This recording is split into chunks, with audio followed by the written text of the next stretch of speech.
Hello, welcome everybody to the WinMBNA webinar called Handling the Holidays. So before we get started, please make sure that you guys are all on mute so that we can make sure we have the best recording possible without a ton of background noise.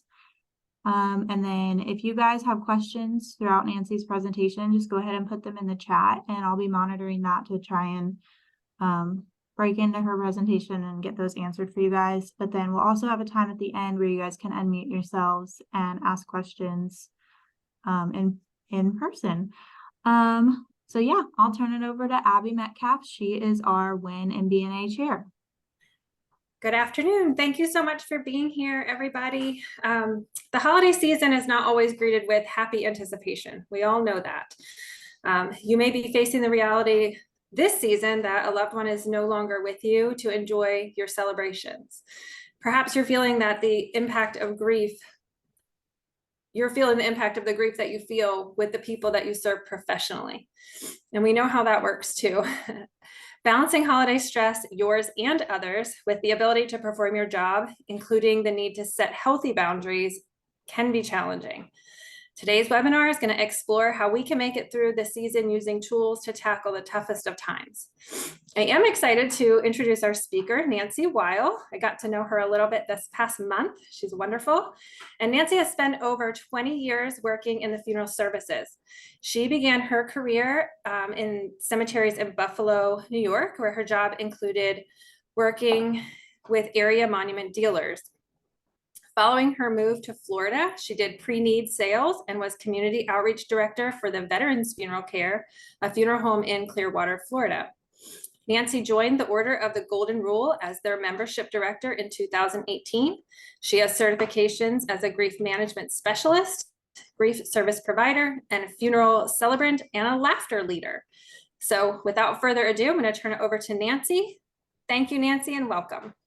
Thank you so much. I cannot tell you how excited I am to be with all of you and share with you a little bit of my knowledge and maybe hear back from you and give you some tools to really help you through these next couple of months, and not just help you through, but those who come that you serve. I have run grief support programs for about 20 years now. In fact, the support group I run now is done on Zoom on behalf of funeral homes around the country. And so my heart is very much around this topic. When Abby and I spoke, we sort of outlined some of the challenges that you face, especially this time of year. And that's my goal, is to bring you some of these strategies and things that I've used in my own life. Last night, we had our grief support program, and already I was starting to hear from members of the group that it's a tough time of year already. And you can't escape it. It's already in the stores. It's already everywhere you are, that you're going to be faced with the fact that here's the holidays. So let's get started and start to think about, why is grief worse during the holiday season? What makes this a more challenging time? I think for many people, part of it is that empty chair at the table, whether it's Thanksgiving or sitting in the lounge chair, the recliner when you're gathered around your holiday tree, opening gifts, wherever that is, where maybe a loved one would have been, you notice their absence.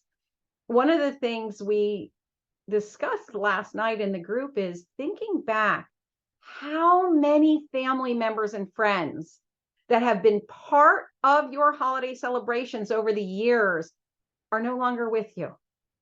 Might be grandparents, parents, siblings, friends, people who were really integral part of the invitations of being together at the holidays. And as we think back, there's so many who no longer are here to celebrate. And yet we remember them. We maybe honor them. We bring them into our traditions in a different way as we approach this upcoming holiday season. We think about those times when they were with us. And for me, at least, I know I can still hear my grandmother's laughter as we would gather together around the table. She had this wonderful, robust laugh. My grandmother, by the way, lived to be 109 years old. So we had her for quite a few years with us on many, many occasions. And yet, even with that long a life, we miss her. We still think about her. And I know right now, all of you are thinking about your loved ones, your friends that are no longer there. It can be a difficult, bittersweet time of year as we begin to bring out maybe ornaments and we look and we remember when we bought that or where we were, who we were with. And so we begin to bring them into our rituals, into our celebrations in some way. It might be for the holidays a lot of pressure. Whose house am I going to? And I still expected to host. What am I supposed to be doing? Do I need to put up all of these decorations? I just don't have the energy to do this. I just don't want to this year. I'm going to give you a little hint.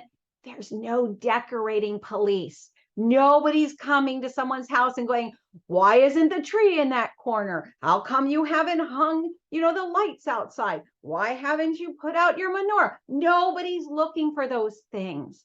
And so we put a lot of pressure, though, on ourselves to say, can I continue to do things the way I always have? And it might not be you. It could be one of the families you're sitting with who is expressing this to you. And our role is going to be to share with them and assure them that they have permission to do the holidays in the way that they can.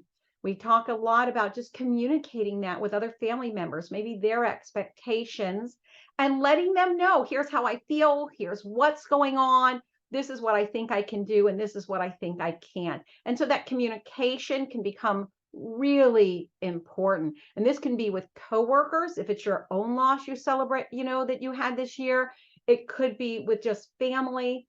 And again, we bring this knowledge to those that come and sit with us, that are our clients now. We all know as we look at the holidays, there is, for many of us, I'll speak for myself, there's financial stress around it.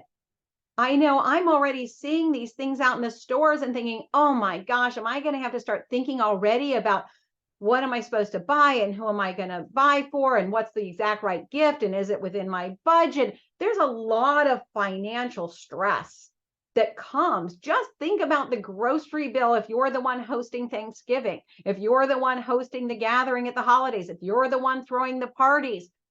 It can be a huge financial stress that's not in our normal budget.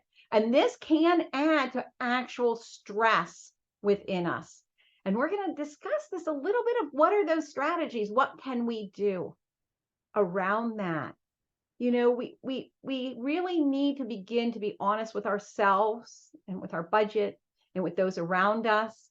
For many, I will tell you, they've started, I know in our family, for the adults, where it was sort of a little, we put all the names into a basket and pull one name, and we only bought for that one adult family member. So everybody got one gift that was an adult, and then we would buy for the kids. And that took a lot of stress off of our family of trying to buy so many gifts so that every single person was getting lots and lots of gifts. So finding what works for you, or even as you're working with a client that maybe is going to order that marker, order that monument, and they're looking at the price, and in their mind, you can see they're running through all these extra bills they're going to have in these next couple of months, being able to reassure them and help them around that, because there's no denying that this can be a more expensive time of year. Even if you're traveling, that can add to that burden. Now I feel like I'm stressing you thinking about it. So we'll move on, not think so much about the money. I can tell you already, I'm hearing from people saying they're having a hard time going into stores because they're already hearing the holiday music playing. There's no escaping it. The minute Halloween was over, suddenly you're hearing all of the holiday songs that are going on. You're seeing all of the displays in the stores, everything, social media, people are posting.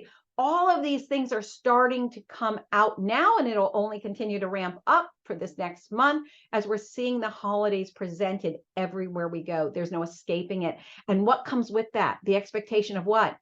Happy holidays, Merry Christmas. And for those who have had a loss, it's not a happy holiday. It's not a Merry Christmas. It's not a happy Hanukkah. There is nothing within the holidays where they are feeling that joy that one would expect. And so it's almost put in front of them again and again and again, the loss, the acuteness, that emptiness in their heart. And so there's no doubt the holidays are a hard time. They really are a hard time for people. And sometimes it's not even when their loved one died. I always say the heart has no calendar. The heart only knows that someone we love is no longer here and we miss them. And so I don't want us ever to get into that trap of saying, well, it's been 10 years. Well, it's been 20 years. Well, it's been a long time. Our heart just knows it misses. And so we are here to be present with others, to hear their story, to sit with them, to acknowledge to them, right? That it's okay to miss people at the holidays that maybe aren't with them anymore, no matter when it is that they died. So I want to tell you something about grief. We're going to talk today about grief, and we're going to talk about stress reduction, and I'm going to give you lots of tools.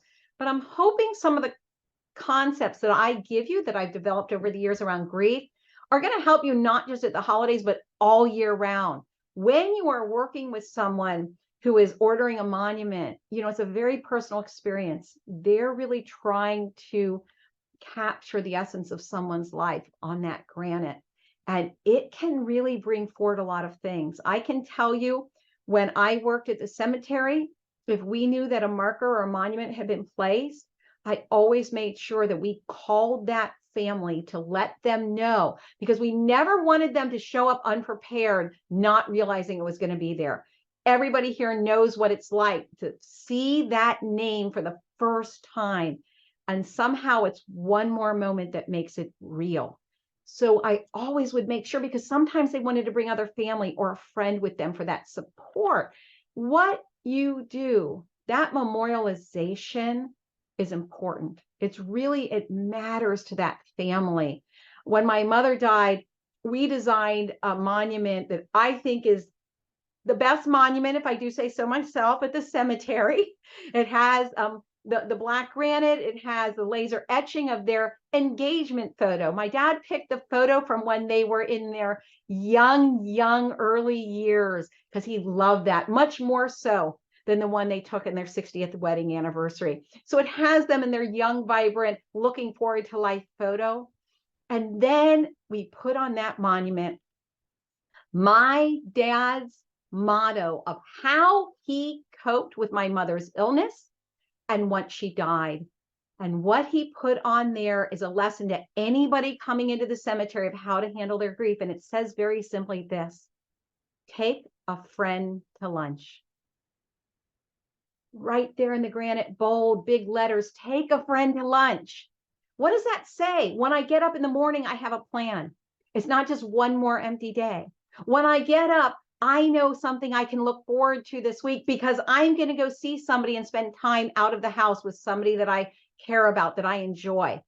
And this is something my father has done for many, many years now, from the time she was ill all the way through. And to this day, he continues to make those lunch dates with people, and it gives him something to look forward to. But not only did it become what he looks forward to, he told everybody at the cemetery, why don't you try and do this? So trust me, that monument is so meaningful.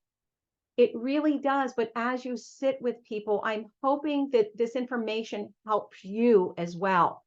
So my rule for grief, this is something I came up with, not going to be in literature.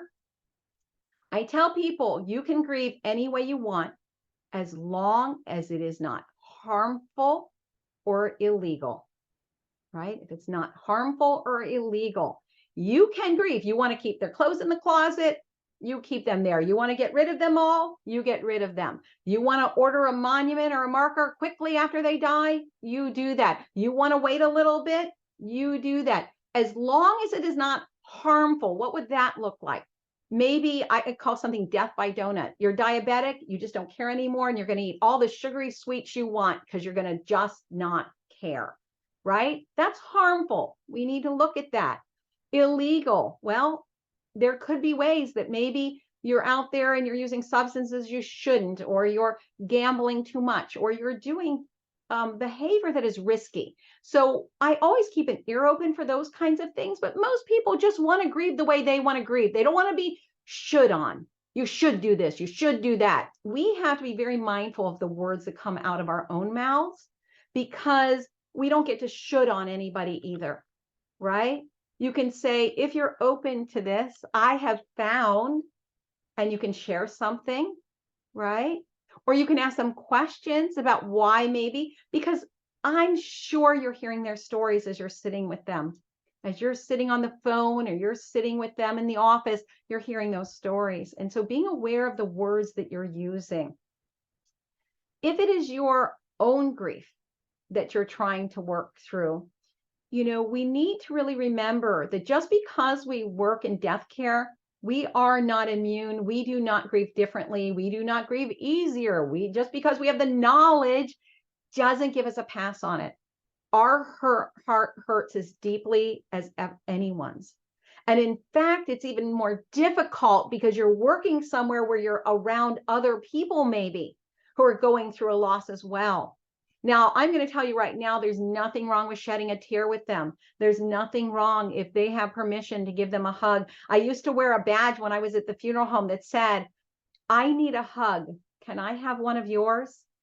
And I would give people permission if they needed a hug to ask for one. And I would give hugs as people would come and they would see my name tag. And so that's okay. But sometimes we also have to acknowledge that we need to have a little break from it. It might be that we need to ask a colleague, can you take this next appointment? I'm just not up to it right now. It may be that we need a little space from answering the phone call after call. It's okay to acknowledge that of what your capacity is when you are having your own loss, because stoicism is important. It's what allows us, when things are going tough in our own life, it allows us to show up and do our job. But it's also a door, and it needs to open sometimes and allow us to have our own space, to acknowledge the tough time, to take care of ourselves, to do those things that we need to do. And so we need to realize that, yes, we're going to show up to work. We're going to be our whole self, taking care of others. But remember that if it is a low day, and that can be as simple if you're grieving of, I didn't sleep well, I didn't eat right, I had something that triggered me. We don't always know when that comes, but having others that we can rely on when it's our own grief and our own loss. And we need to remember that. One of the questions that I know drives my group over the edge, they hate this question, is, how are you? Seems like a simple question. How are you? We ask it all day long as we see people, right? How are you? And yet it forces people who are going through this tough time to either lie or tell the truth. And they're not always willing to share that truth. So then what are they saying? I'm fine, but you're not, right? Making it through a day, you are. And so being aware sometimes, I remember at the cemetery, the president was taking someone out for the funeral, and he came out and he said, good morning. And she looked at him and she said, oh, not today, it's not. And he realized what he had said. And so we look at our words, we look at how we answer the phone, we look at all of these things. We never answer the phone, good morning, good afternoon, because for somebody on that other end, it may not be. So until we know who we're talking to, we can gauge what we say once we know the reason for the call. But we need to be aware as we're first answering that call or greeting somebody who's coming in the door, what we're saying. And so as we listen to their stories, as we listen to the stories of those who are here with us, I think the greatest thing we can do is to give them that space that they can share and they can process, right? That we can do that. And yet, as Abby and I spoke, she said, yeah, but sometimes we have another appointment, or we have a call coming in, or we need to put some boundaries on that.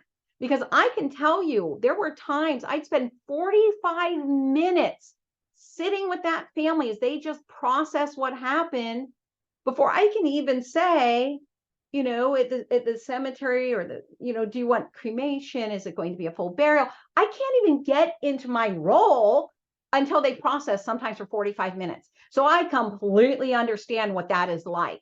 And sometimes we have the time, Sometimes we just don't. And so it's really important that we look at that, of setting those boundaries. And we're going to talk in a minute about what some of those can look like.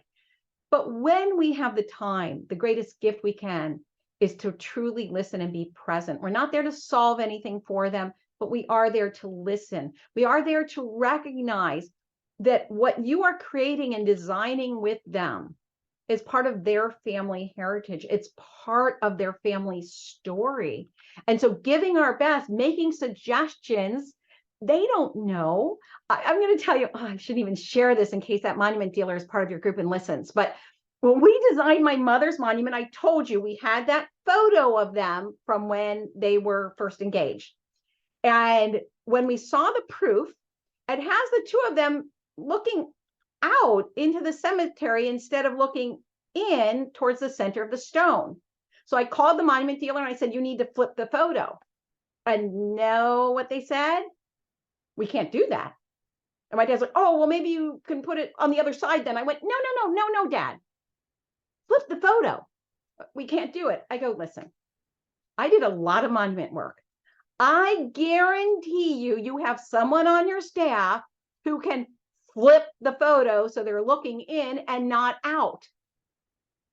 And sure enough, they flipped the photo. If you come and see the stone, they're looking in, not out. But this is the kinds of things that happens. Imagine if this had just been my dad and not me. He would have figured out something. We'll move it to the other side or move it so they're just still looking out. Not what he wanted. Because this staff member didn't have the knowledge and training for something that simple. So each of you, as you have those answers, as you have those ideas, please make sure you're sharing those with the families because they don't know what they want. And when they're grieving, especially, the brain, as you know, is not processing. So it's our role to really help them through that, right? Another thing I found happens quite often is that they come in and they start to cry. And what happens right after most people start to cry? They apologize. I'm so sorry. Oh, I'm sorry. And I always say, if you can't cry at a cemetery, at a funeral home, at a monument dealer, if you can't cry there, where are we supposed to be allowed to cry? So we end up reassuring them, offering them that box of Kleenex, making sure that they feel it's okay because those tears are healing. As a matter of fact, did you know that tears of grief and tears of laughter, where you laugh so hard and the tears come down your face, are you aware that those two kinds of tears have a different chemical composition? Our body knows how to release the stress it's under. And so I always tell people, if you want to laugh, laugh. If you want to cry, cry. But allow those tears to flow because they are healing them, right? And so as we work with these families, we keep some with us. I could rattle off right now stories of families that have stayed with me all of these years. And I have no doubt each one of you, if we open this up to a forum, each of you could share a story of a family that particularly touched your heart because of their circumstances. And so we carry those with us, but we need to make sure that in that it is not depleting us. And that's a challenge when we work in this, is to make sure that we are not allowing those stories to overwhelm us.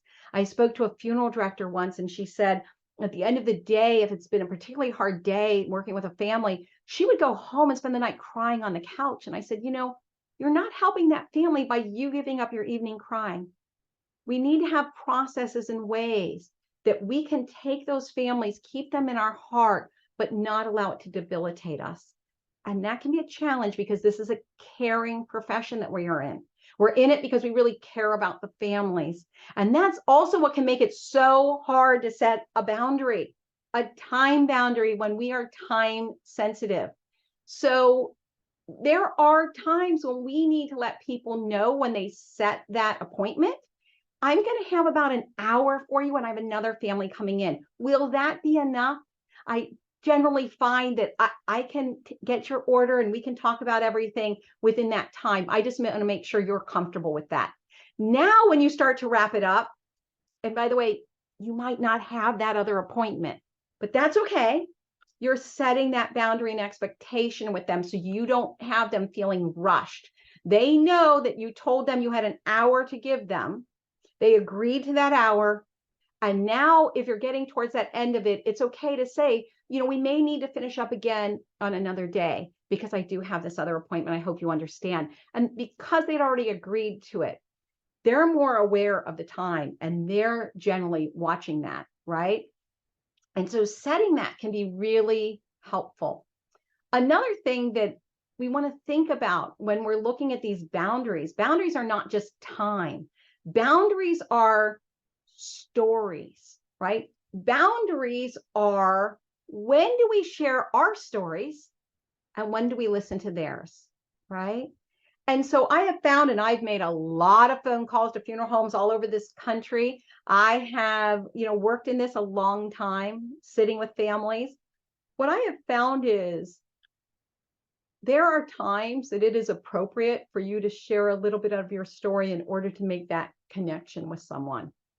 An example of that would be if someone comes and they share that their loved one died from cancer.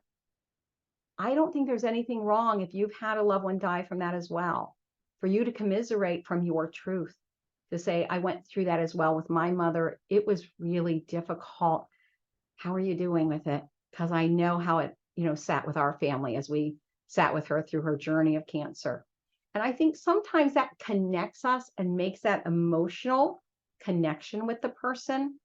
What I don't think we should do is ramble on and on and on with our own stories, because that might not be helpful to them, right? It also will take a lot of time. It might be us overstepping our boundaries, creating intimacy where they're not asking for it. So when we share our story, I always advise we keep it short, a little mention, but not going into the details. Does that make sense so far? Because we're people and we want to share with other people. We're wired for kindness. There was a research study that showed if I extended a kindness to someone, my serotonins, my endorphins, they rose. I felt really good about it. The person I gave the kindness to, their serotonins, their endorphins rose. They felt really good getting that kindness. The part of that really astounded me of the research was everyone who witnessed that kindness, their serotonins went up as well. We are wired for kindness. We're wired for that. And so imagine if you go over and beyond for someone, and to be truthful, you may not even see it as going over and beyond because it's just how you operate. It's just what you do. But to that person, they see it as you going over and beyond. They feel great. They feel special. They feel taken care of. But now think, they start telling people what you did. Those people start to have that same feeling. Their brain chemicals start to fire. This ripple effect of kindness can continue to go out and out and out. Because of what? You're doing your job, but you're doing it well. You're doing it with compassion. You're doing it with professionalism. You're taking those extra steps. And so begin to think about that as you're doing your job sometimes, who else might that be reaching, right? Who else might that be reaching? And so we do have this humanity within us. And that is part of what makes our job so great. And it is part of what makes our job so difficult. And for most of us, we probably wouldn't do anything else, right? There's something about working in death care that changes who we are. I can tell you for myself, I never take for granted today, ever. Why? Because we've all sat with families where they've had a sudden loss, a tragic loss. I remember a woman who'd been married 64 years and she rolled over to get up one morning and her husband didn't wake up. He had died next to her in his sleep peacefully. These sudden losses allow us to embrace life even more. We're not guaranteed tomorrow. We're not even guaranteed the rest of this day. So what does that look like? I never turn down an invitation if a friend says, let's go out and get some coffee. And I never say, I have laundry to do. Oh, I've got to pay my bills, right? If I'm out somewhere and I see something I want to go and investigate, read a sign, some building I want to peek inside of, a store I pass by, I never say next time I'm in the neighborhood, I'll go. I go now. I live life differently because of the work that I do. I imagine most of you as well have that within your own heart as well. And so as we're working through this, we need to remember our role, because our heart wants to reach out to them. We want to listen. Maybe we want to advise. We want to give advice. This is where a boundary needs to be set of, this is my job. I'm not a grief therapist. I am not here to do one-on-one counseling. I'm not here to keep calling and checking on you. I would love to suggest if somebody needs counseling. I've been known to do that depending on what they say. In fact, I always had a list of grief specialists in our area if somebody needed a recommendation. I have, if anybody wants it, I have a brochure that we created with the national organizations that are loss specific, loss of a loved one to an addiction overdose, loss of a child, loss of an infant. I have these from all different types of organizations, and it's wonderful to have these kinds of resources available, so you can just print on demand, make it your own, and say, here is some resources of people who will understand what you're going through. And maybe you can get some help and some connection and some advisement. And so if anybody needs that, just let us know, and we will get that brochure over to you as well, so that you have those resources to print, highlight what it is, and give that to that person. But we need to know that it's not our job, right? It's not our job to be the one offering counseling. And sometimes it can be difficult because they're almost asking those questions, and we want to offer our advice, but we have to remember our role. I know doing grief support, how many times they said, here's this grief counselor, Nancy Wall. And I'm like, not a counselor, not a licensed therapist, but I can run groups and I can be there for people. So we need to remember there is that difference between listening and counseling, right? And knowing where that line is, to not overstep, to not make those suggestions to people. And so, Abby, I saw something pop up. I didn't want to read it. Do you want to come off mute and I'll answer your question? Yeah, I wanted to ask this. So if you're with somebody, I mean, I'm assuming you're saying that you would wait for them to ask, like, what do I do, or something like that, or you would just recommend, how do you recommend, hey, you could use some grief counseling without being offensive? Because somebody could take that like you're either dismissive. Yeah, or we don't just rush in and go, like, want some therapy, right? I listen. If they are telling me that they are suffering from depression, if they are telling me they can't get up, if they are telling me they're crying every day, if they are telling me I can't get to work because I just can't even get out of bed, when I hear certain things, when I have suicidal ideation and they're expressing that, where we're seeing real red flags, right? They're saying something to us that we know is outside the normal grieving process. I usually will say to someone, I'm hearing you talk about being depressed. Is that something you've discussed with your doctor or a therapist? And usually they're open to that, right? And they'll usually tell you, yeah, I talked to my doctor. Oh, yes, I already have a therapist. They'll usually open to that. I don't just lead with that and say, I have a therapy, list, and this could be really good for you. But I do listen. So when we talk about this, there is a difference between I'm sad, which is normal when we're grieving, we're sad. I'm clinically depressed, right? I'm not able to function, and I have suicidal ideation. So there's a difference between I wish I were dead and I'm going to kill myself. We oftentimes will hear people, and it's difficult to hear, that will say, sometimes I just wish I wouldn't wake up in the morning. This is so hard. That's actually normal, right? It's just difficult in those early days. And then we can offer hope.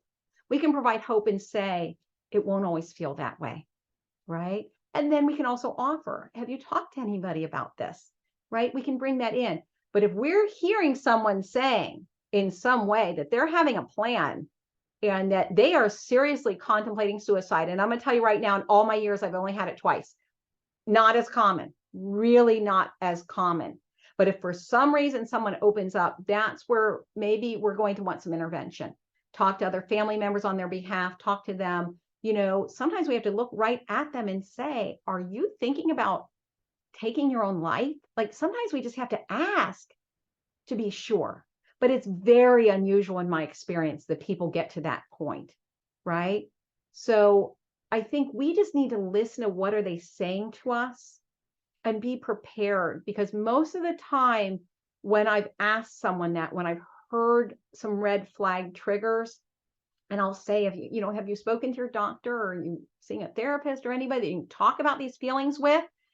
Usually they're very open to it and they'll tell me, yes or no, I haven't been able to find someone. Another hint, by the way, depending where you all are located, I was in Buffalo and then down here in St. Pete, Clearwater. I never accepted it as an excuse. I don't have any money for therapists, because where we've been, the United Way agencies had a sliding scale for therapy. So you paid what you could afford. And so I always had resources that were affordable as well. And trying to find that in your own community, see if there's a United Way agency for like family counseling, because that can be really helpful. Because a lot of times what keeps people from getting help is they just can't afford it. And so if you can help them with that and be able to provide that information or those support groups, it really can help. And remember, I run a support group on Zoom. All of you are welcome to have that information. Send your people. I always say, if your heart is hurting, come to me. So you already have one resource, Nancy, twice a month. They can jump on a Zoom. Not only do I help, but my co-facilitator is a licensed therapist. So we have two of us and we are well trained in it. And the people really do connect and get help. Does that make sense then? Okay, good. So let's talk a little bit now about what's one of my favorite things to talk about, which is the stress of the season, the stress of the job, the stress of life, the stress of, April. I mean, whatever month it is, sometimes we have stress. So I want to teach you just a few tools for stress reduction that I use in my life. I live this. So one of them is just breathing. All of you have been breathing, right? We all recommend it, but being able to take that deep breath, right? That deep belly breath. So sometimes what I teach is something I call the exaggerated sigh. When you're sitting with someone, oftentimes, they just sigh, but we can exaggerate that and breathe in and push out that sound, right? Because when we fully exhale, it allows us to fully inhale and it helps us to relax. I was on the phone once at the cemetery with what I call the cranky person. Anybody have those on the phone, the cranky people?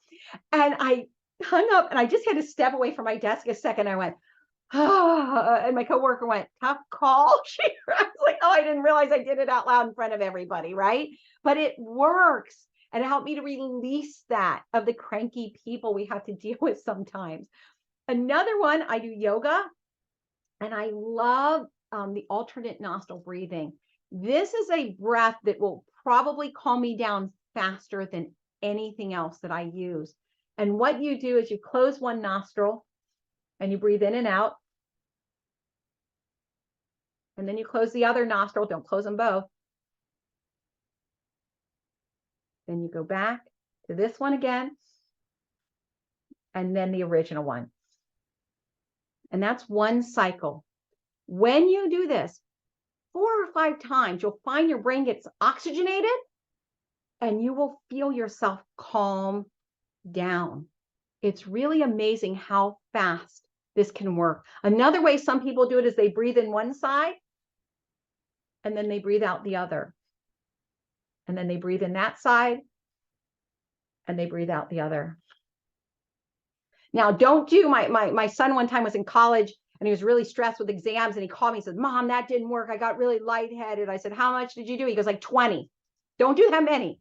But in under a minute, you can bring yourself to this place of calm just by breathing. You can even just so much as slow down your breath of breathing in to a count of 4 and holding it and breathing out.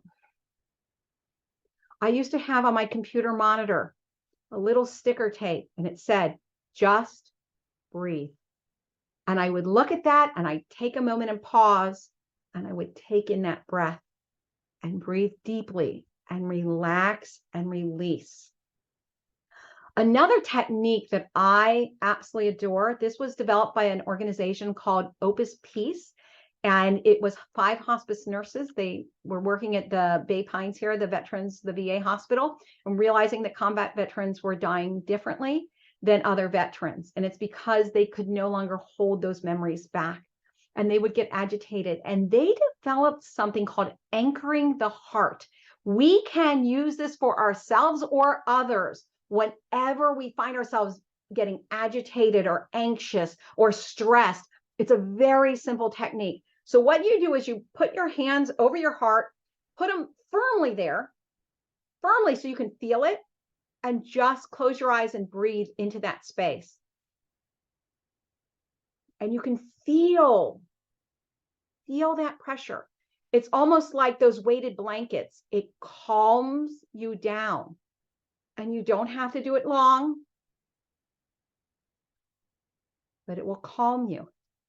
And if we have someone around us that is that way, with their permission, we can take our hand and just put it on their back between their shoulder blades. Don't rub, don't pat. Put it there firmly, like I got your back, right? Let them feel your reassurance. You don't have to say anything, but you will find by them feeling that, they'll start to settle. And so anchoring the heart can be incredibly helpful as we are working through a stress of a day. Now, we all know exercise, moving, it works. It works.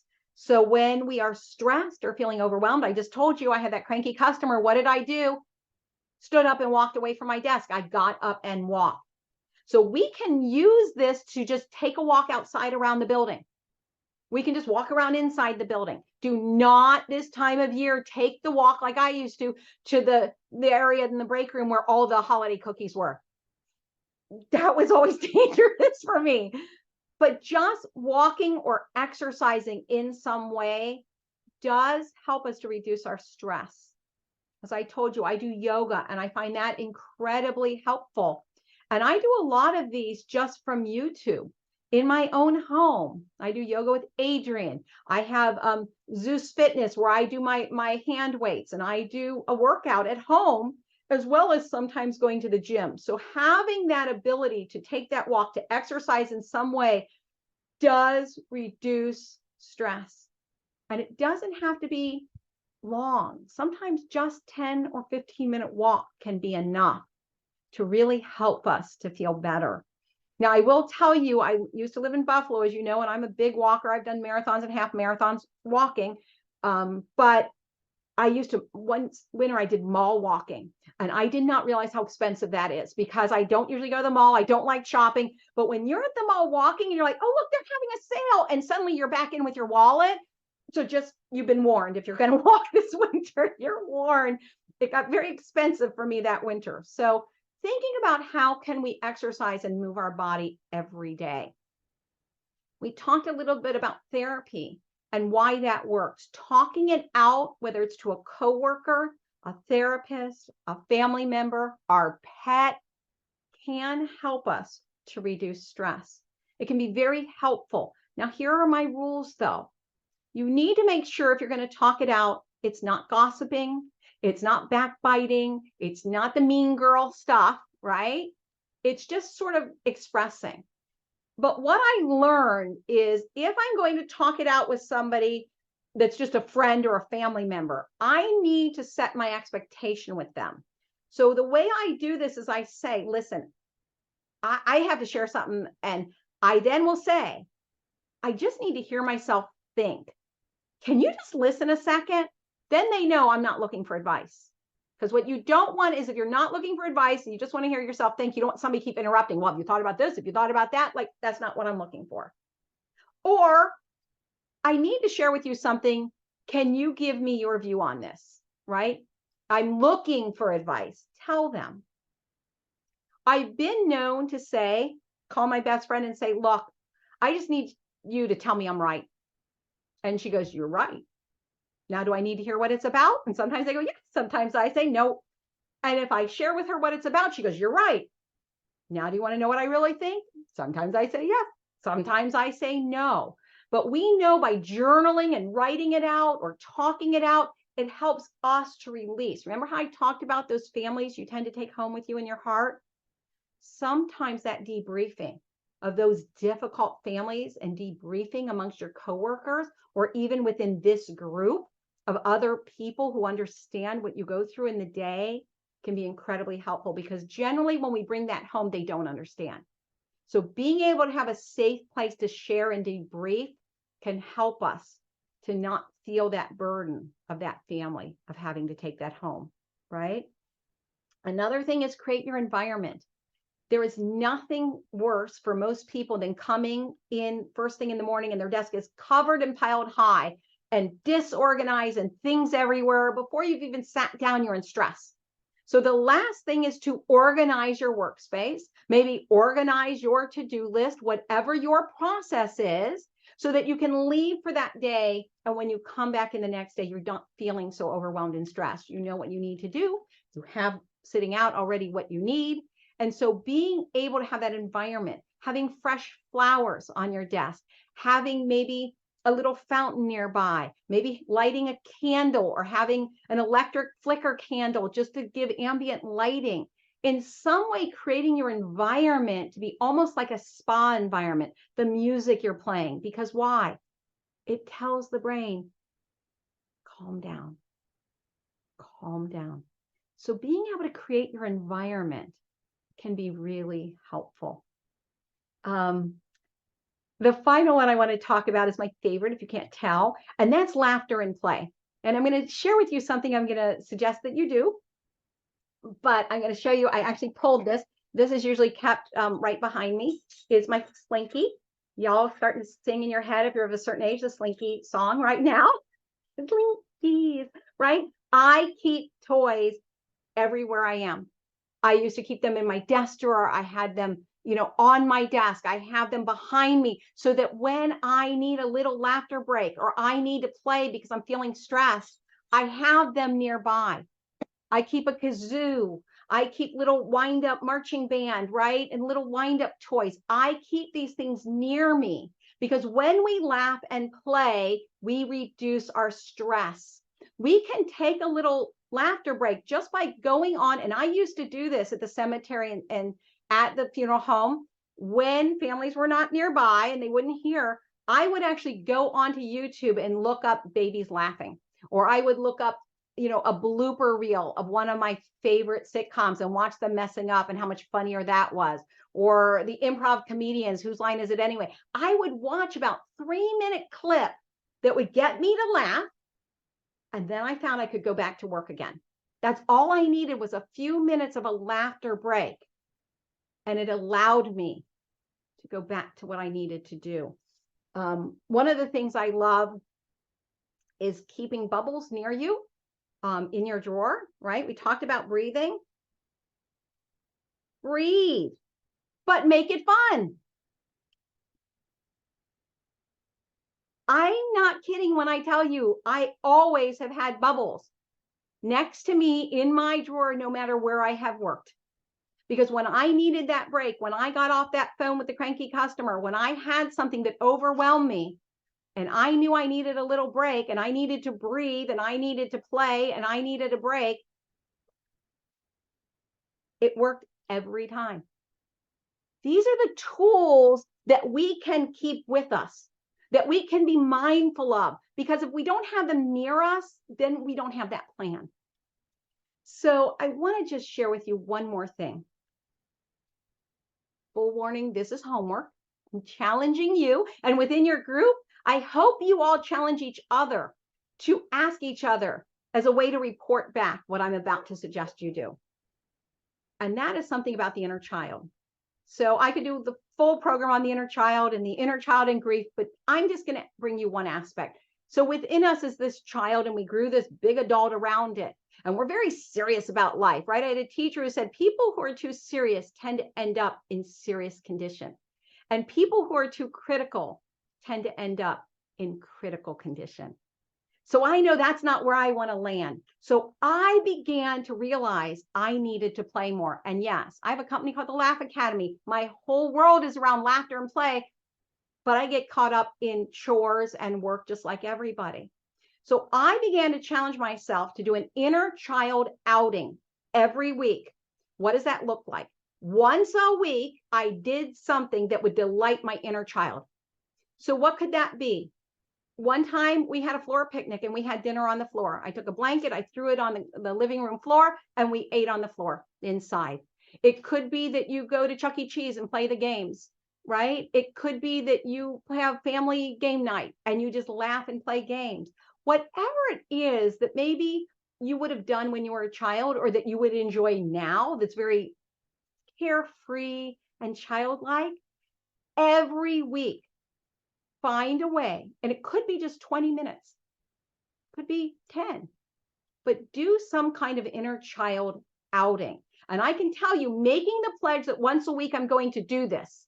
If I knew my week started on Sunday and now it's Saturday and I still haven't done one, you better believe I figured out something fun to do that day, so that I honored every week having an inner child outing. It will relieve your stress and help you get back in touch with that joy. And we need that balance. I always say I can sit with the tears because I also have laughter in my life. And that's what we need to have together. It's both the joy and the pain, the laughter and the tears, the commitment to the work we do, the knowledge that every day what we do makes a difference. And as I always tell people, I encourage you to make every day you have a yay day and find something to celebrate in the day. So I'm going to open it up now to questions. I'm hoping I gave you lots of great information. What kind of questions might you have if you want to unmute? So to start off, I'll just read what's in the chat. There's not any actual questions, but Christine mentioned that QPR training is available at most county health departments, which is certification in suicide prevention. So that's a great resource for us if it's available in your county. And then Pamela, on the topics of the videos that made you laugh, she just commented that she watches videos of baby goats wearing pajamas. So I have to find that. But those are the two comments in the chat. So if anybody else has any questions, feel free to take yourself off mute. And if not, don't worry. I still want to share something with you. But any other questions? I have a question. Nancy, you mentioned that you have a grief group twice a month. Can you expound on that a little bit, like where we can find that and how somebody would sign up? If you So it's on Zoom, and I can share it with Kim and she can share it out with the group so that you have the information and you can just adapt it. It's just a letter that you can give to families and let them know that there is a grief support group. What I found with it being, this predates COVID, by the way. It wasn't on Zoom. It used to be on a conference calling line, but because of the pandemic, people got more used to having a webcam, but they can just call in. I have people who still just use a phone and don't come on a webcam, but we're more used to it. So it's on Zoom now. It was essential, obviously, during the pandemic when everything shut down and people didn't know where to get help because there were no groups. But I found even post-pandemic, a lot of those groups never started back up again. So this is really good for people who maybe don't drive, don't have transportation. I found people in small towns, oftentimes they don't want other people knowing their business. So they're more comfortable meeting virtually. So there's been a lot of reasons why people have joined in a virtual group. I ran in-person traditional groups for many, many years. In fact, I would tell you that my support program that I ran was the most comprehensive of any funeral home or cemetery in this country. So if anybody's thinking about doing something, I am happy to advise you and help you with how to get started with that. But I will tell you that having it online virtual has been something that some people have found to be very helpful. So I can make sure that I share that information, okay, so that you have it. Because really, all of this talk is about you having the tools you need, whether it's resources for the families you're serving, tools for yourself, right? It's having those resources. It's going into your drawer and seeing the bubbles are there, right? It's knowing what tools to have, when to use them. And so I did want to share one final, and this is my favorite one, by the way. And it's something that I talk about of daily living. And I'm not going to go through all of the days. We covered it a little bit on some of them, but I want to talk about one of the things, which is what I call chocolate moments. And this is dark chocolate, so it's like healthy, right? So chocolate moments is what I say represents self-care. And I'm sure you all have had program after program about self-care, putting yourself first, right? All of those things. But what I find is usually on the weekends, because I'm not working, for some people it could be an evening, could be you always have a Thursday off, but having a time for a chocolate moment. So this is inner child outing, chocolate moment, which is self-care. Whatever that looks like, meeting a friend, going for a walk, sitting in bed, reading a good book, watching something on, one of the streaming stations that you've been meaning to catch up on, whatever that is. What I learned is I started to call it a chocolate moment. So when I was having it, I'd be like, I'm having a chocolate moment right now. And I would actually name it that, to recognize that self-care is not selfish. And I think it's really important as women that we recognize that as much as we are caregivers, we give and give and give, it's okay to take care of ourselves as well. It really is important. So thank you all for having me. This has been so much fun. I always tell people, once you meet me, I never leave you, but I don't stalk you. So you can always get hold of me. Anything that I've discussed that you want to know more about, please make sure you get hold of me. I am happy to answer any questions you have or have that discussion. I promise you, I will always respond. Oh, Christine, you have a question? Yeah, there's two people that said Sorry. they have questions. So Let's do it. yeah. How about Eden? Do you want to go first since you were first to say that in the chat? Sure. I'll go ahead and turn my camera on so I'm not just a voice behind a screen. Thank you. Hi, Eden. Hi. So something that we have just realized recently that is kind of something we've been struggling with. I have worked as a designer for the past 2 years, but it always is worse around the holidays, as you discussed. The uncomfortableness when you're designing in front of somebody on asking if they've passed, because a lot of times, if you're going through the process, you ask for, given names, birth date, and then there's kind of that awkward pause. Usually we can get through it, but with some people it's more sensitive than others. So I just didn't know if there was any particular tips that you had that might be an easier transition to that than just, I'm so sorry, or than just simply asking, are they still with us? Have they passed? It just feels a little bit insensitive for. Yeah, and it's actually almost two questions. As we're getting that, it's asking, has your loved one died? Mhm. And sometimes the only way around that is to ask, right? Has your loved one died?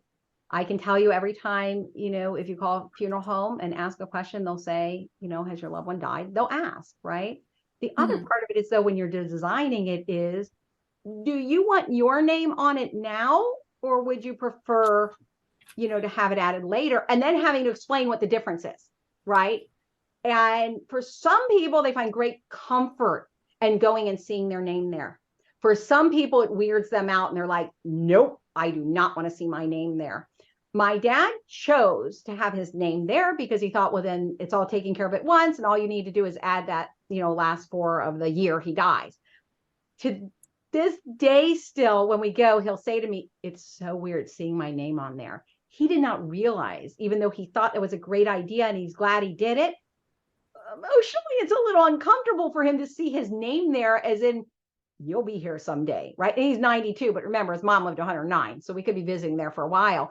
But it is difficult sometimes because you're asking them to face their own mortality.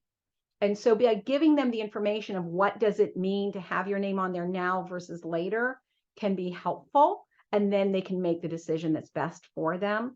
But I think sometimes we just have to ask, as we're designing it, we just have to be honest and ask. So yeah, there's not an easy way when we're asking about death.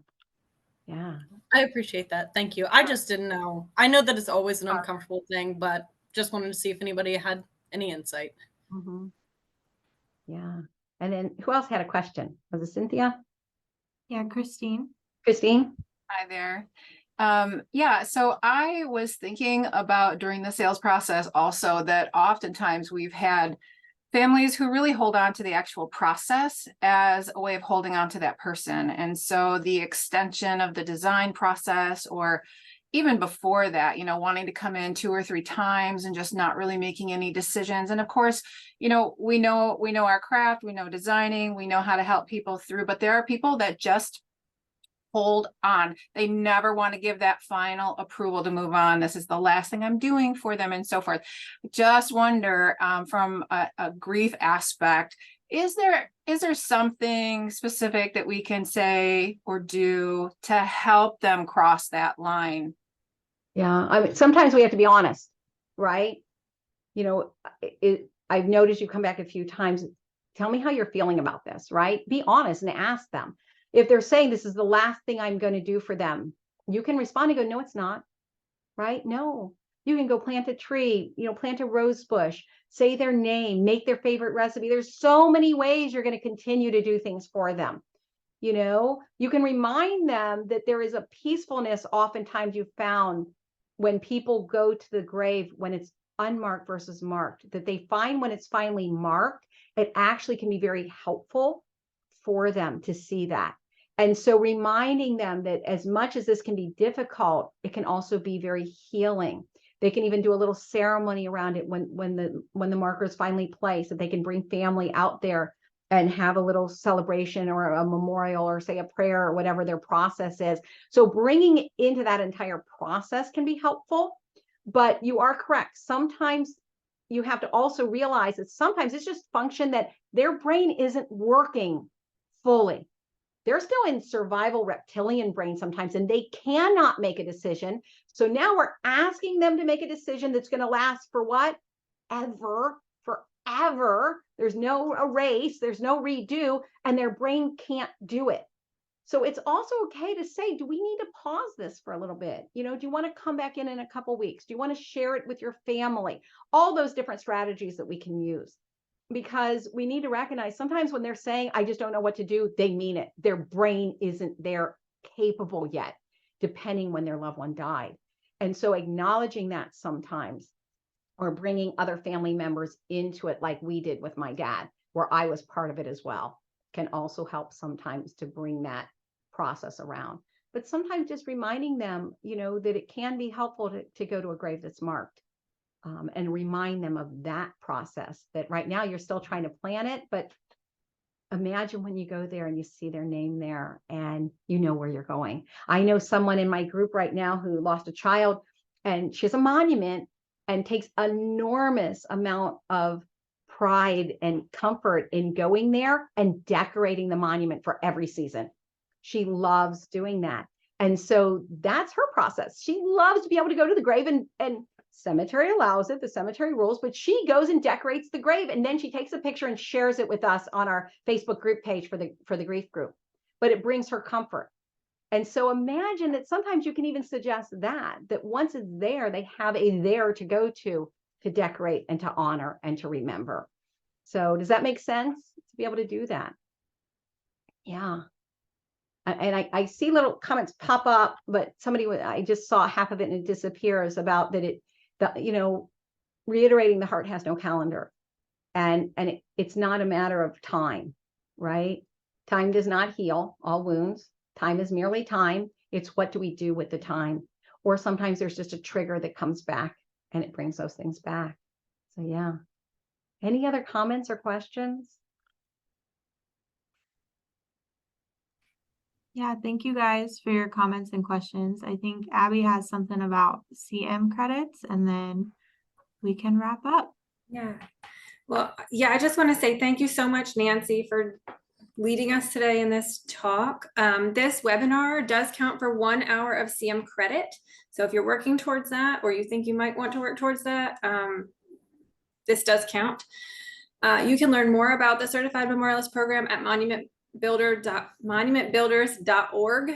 There's a link there that will tell you all the things that are needed to get that. If you're not already doing so, I do encourage you to find the WinMBNA Facebook group page and request to join it so that you can be in the know when we have programming. We do send that through the MB brief as well, but some of those emails don't seem to be getting through. So this is going to be your fast track to getting all the information that you want. And if you have any questions, of course, reach out to me. You can reach out to Nancy as well. Find one of us and we will be glad to answer any questions or get you connected with what you need help with. Thank you so much for coming. Thank you all for having. Good afternoon. Thank you. Thank you for putting it together. Thanks, Nancy. Thank you. Y'all have a good afternoon. You do.